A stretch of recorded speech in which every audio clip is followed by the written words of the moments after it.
Madame la Présidente, tout d'abord, pour des fervents défenseurs de la diversité, je regrette qu'il n'y ait dans ces deux panels d'experts que des vaccinolâtres. Ce type de commission spéciale devrait être plurielle et représentative. Et avoir un avis critique, ce n'est pas de la désinformation, ça s'appelle la liberté d'opinion et de pensée, article 11 de la Déclaration des droits de l'homme.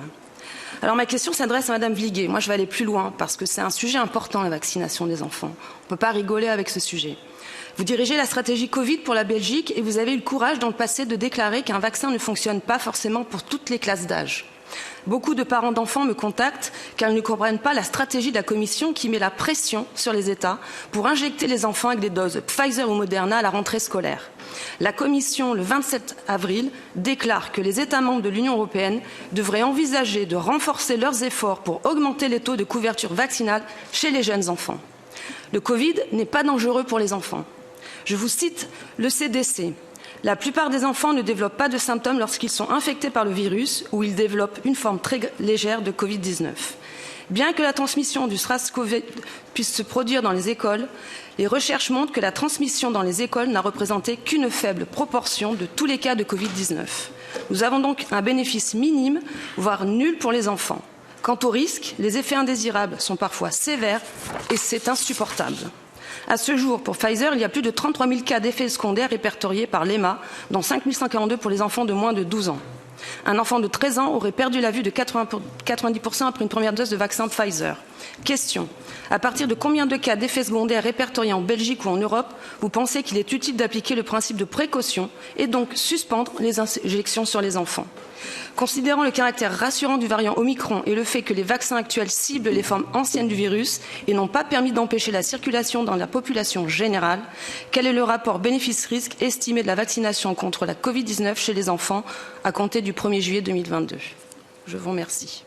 Maybe first of all, I would like to address, I'm not a vaccinologist, I'm an infectious diseases specialist, and so we have in our advice, we've always tried to balance very clearly the pros and the cons.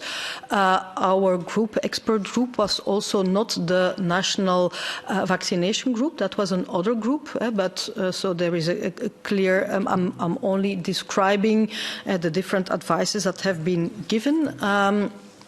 And you're right that in the large majority of children, COVID is fairly innocent, but not for all children. There has been this phenomenon of Miss C, which was not unimportant and for which we have observed, for instance, during the Delta wave, that vaccination was protective for this phenomenon. So we should not underestimate, and of course I acknowledge this is a small fraction of children, but it does exist.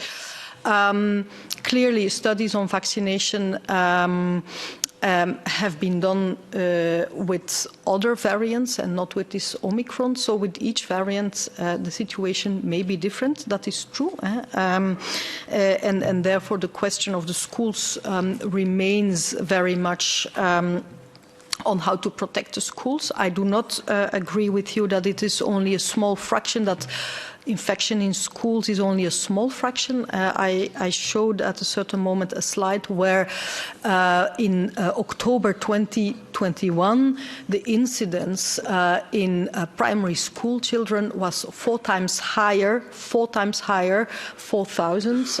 per 100,000 population as in the general population. And so we, unfortunately, we had to conclude that schools may play a very important role in fueling an epidemic, and maybe not so much for the children. So children are ill and have to remain at home. So that's one issue, but that's not per se always dramatic and severe. But it flows over to the rest of the population and the more vulnerable. And that is the tricky point.